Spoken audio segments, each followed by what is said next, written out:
कुल देवी या कुल देवता जब आप पर प्रसन्न होते हैं तो आपको संकेत देते हैं। कुछ ऐसे संकेत होते हैं जो अप्रत्यक्ष रूप से वे देते हैं, जिन्हें अगर आप समझ जाते हैं तो आप अपनी पूजा साधना में आगे बढ़ते चले जाते हैं। कई ऐसे संकेत होते हैं जो प्रत्यक्ष रूप से देते हैं।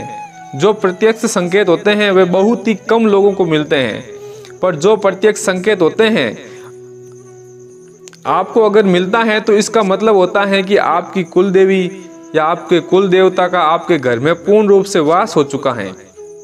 जब आपकी कुल देवी और कुल देवता का वास आपके घर में होता है तब ऐसी घटनाएं आपके जीवन में घटित होती हैं जिसके बारे में आपने अभी तक कभी सोचा नहीं होगा।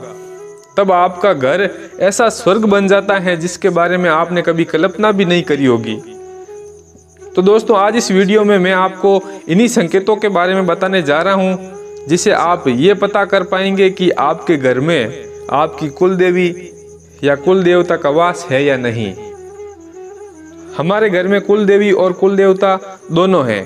ऐसे ही बहुत सारे लोगों के घर में कुल देवी और कुल देवता दोनों होते हैं, पर कई लोग ऐसे होते हैं जिनके सिर्फ कुल देवी होती हैं और कई लोग ऐसे भी होते हैं जिनके सिर्फ कुल देवता होते हैं। तो कुल देवी तथा कुल देवता आपको कौन कौन से संकेत दे सकते हैं जिससे कि आपके ऊपर वे प्रसन्न हैं और आपके कार्य बनने शुरू हो जाते हैं। हमारे कुल देवी तथा कुल देवता हमारे घर के प्रथम देवता होते हैं। इनकी पूजा किए बिना घर का कोई भी कार्य किया नहीं जाता। जब इनको मनाना शुरू कर देते हैं तो आपके रुके हुए काम बनने शुरू हो जाते हैं। जो घर में दिक्कत है वे खत्म होनी शुरू हो जाती हैं। अगर आप किसी भी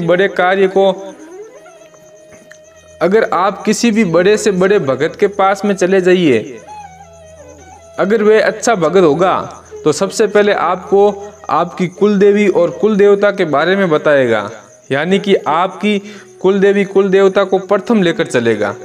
उनकी सेवा के बिना वे आपकी घर का इलाज नहीं कर सकता। सबसे पहले वे आपको आपके कुल देवताओं की सेवा जरूर करवाएगा। तो देखिए, जब कुल देवी या कुल देवता आपके घर में प्रवेश करते हैं तो कुछ ऐसे संकेत हैं जो आपको देखने को मिलते हैं। जैसे अप्रत्यक्ष संकेतों के बारे में आपको बता देता हूँ। जैसे घर में एकता का माहौल बनना, यानी घर में इतनी एकता बनी रहेगी आप पहचान भी नहीं पाओगे कि घर में सास कौन है और बहू कौन है। मेरे कहने का मतलब ये है कि सास और बहू में इतनी बननी शुरू हो जाएगी जैसे कि माँ और बेटी की बनती है। दूसरा संकेत ये है कि आपके घर में बरकत होनी शुरू हो जाती है। आप खुद महसूस कर पाओगे कि पहले इतनी कम बरकत होती थी और अब इतनी होने लग गई कि आप खुद समझ नहीं पाओगे। और इसी में तीसरा संकेत आपको ये देखने को मिलेगा कि घर में किसी भी सदस्य को कोई तरह की शारीरिक बीमारी नहीं रहती और साथ में ही घर के सभी सदस्यों का चित्त एकदम शांत रहना शुरू हो जाएगा। तो ये सभी लक्षण हैं जो हमें अप्रत्यक्ष रूप से दिखाई देते हैं। जब हमारे कुल देवता हम पर प्रसन्न होते हैं तो इन सब में से हम ये अनुमान लगा सकते हैं कि हमारे घर के कुल देवता हैं और उनका वास हमारे घर में हो रहा है। और कुल देवी तथा कुल देवता का वास कब नहीं होता है आपके घर में? जब आप उनकी पूजा अपने घर में नहीं करते हैं, जब आप उनको कोई भी भोग प्रसाद अर्पण नहीं करते हैं।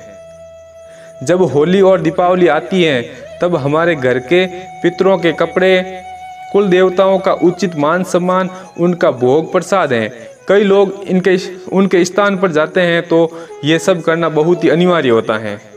होली और दीपावली ये 2 दिन ऐसे होते हैं, चाहे आप पूरी साल में किसी भी दिन आपको कुल देवताओं को ना पूजो, पर इन 2 दिनों पर आपने अपने घर के कुल देवताओं की पूजा करते हैं तो ये देवता वारे के न्यारे कर देते हैं। तो होली और दीपावली के दिन इनकी पूजा जरूर करें, इनको भोग जरूर लगाएं और इनके स्थान पर जरूर जाएं। जब हम इनका मान सम्मान नहीं करते हैं तो ये हम पर नाराज हो जाते हैं, हमसे रूठ जाते। अगर आपने एक बार भी अपने कुल देवताओं को अपने घर में नहीं पूजा तो सबसे पहले तो इनके सिद्धपीठ स्थान पर जाना चाहिए। वहाँ से अपने कुल देवताओं की ज्योति अपने घर में लानी चाहिए और इनकी पूजा होनी चाहिए। कभी कभी ऐसा होता है कि दोस्तों आपके घर के कुल देवता आपके घर से पलायन कर जाते हैं। तो ऐसा क्यों होता है? जैसे आपके घर में कोई भी बच्चा पैदा होता है तो आप अपने कुल देवताओं को भोग नहीं लगाते हैं, उनकी पूजा नहीं करते हैं, तो वो रूठ जाते हैं और आपके घर से पलायन कर जाते हैं। जब घर में बच्चा पैदा होता है तो उस बच्चे के बाल भी उतरवाने होते हैं और उन बालों को कुल देवताओं को चढ़ाना होता है और वे हम नहीं करते हैं तो हमारे कुल देवता नाराज हो जाते हैं। ये बाल उतारने की परंपरा हमारे हिंदू धर्म के अंदर सभी के लिए लागू होती है। तो इस परंपरा को हमें तोड़ना नहीं चाहिए, जिससे हमारे कुल देवता हमारे घर पर वास करते रहते हैं। और दूसरी बात यह है कि जब हमारी शादी होती है तो शादी होने के बाद में कुल देवताओं के स्थान पर जाना चाहिए और गठ जोड़े की जात कुल देवताओं के स्थान पर लगाई जाती है। तो ये भी अनिवार्य रूप से होना चाहिए। अब मैं आपको बताता हूँ कि दोस्तों वे प्रत्यक्ष संकेत जिससे आप ये जान सकते हैं कि आपकी कुल देवी और कुल देवता का वास आपके घर में है। तो देखिए, पहला संकेत ये होता है कि जब आपके कुल देवी तथा कुल देवता आपके घर में प्रवेश करते हैं, जब उनका स्थान बन जाता है, वे वहाँ पर विराजमान हो जाते हैं, तो वहाँ पर एक सुगंध महसूस होने शुरू हो जाती है, यानी कि एक मनमोहक सुगंध जो आपके घर में महसूस होनी शुरू हो जाती है। जरूरी नहीं है कि जहाँ मंदिर हो वहीं सुगंध है, वह सुगंध आपके घर में हर जगह पर महसूस होती रहती है। आपको ऐसा लगता है जैसे कि इत्र छिड़का हुआ हो। सुगंध कितनी मनमोहक होती है। वह सुगंध आपके घर में एक सकारात्मकता का माहौल लेकर आती है। एक ऐसा माहौल बन जाता है घर में जिससे कि हम एक सही दिशा पकड़ पाते हैं। मैं आपको बता दूं कि जो लोग आत्महत्या करते हैं वे नकारात्मक विचारों के कारण ही करते हैं, क्योंकि उनके दिमाग में इतने नकारात्मक विचार हावी हो जाते हैं कि वे आत्महत्या करने के लिए मजबूर हो जाते हैं। पर जब कुल देवी और कुल देवता का वास आपके घर में होता है तो हम अच्छा ही सोचते हैं, क्योंकि हमारे दिमाग में सकारात्मकता का ही विचार रहता है। परिवार के बारे में सकारात्मक सोचते हैं और जब हम कोई काम करने जाते हैं तो उस काम के प्रति भी हमारे सकारात्मक विचार रहते हैं, जिससे कि हम काम के प्रति सही निर्णय ले पाते हैं। और सेम कोई बाहरी व्यक्ति भी आपके घर में प्रवेश करता है तो उसको भी एक सकारात्मक माहौल देखने को मिलता है।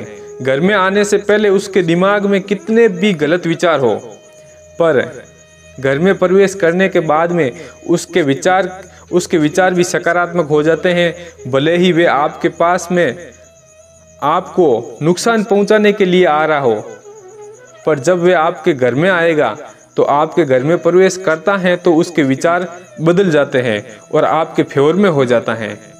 तो ये सभी लक्षण अगर आपको दिखाई देते हैं तो दोस्तों ये समझ लेना कि कुल देवी तथा कुल देवताओं का वास आपके घर में हो चुका है।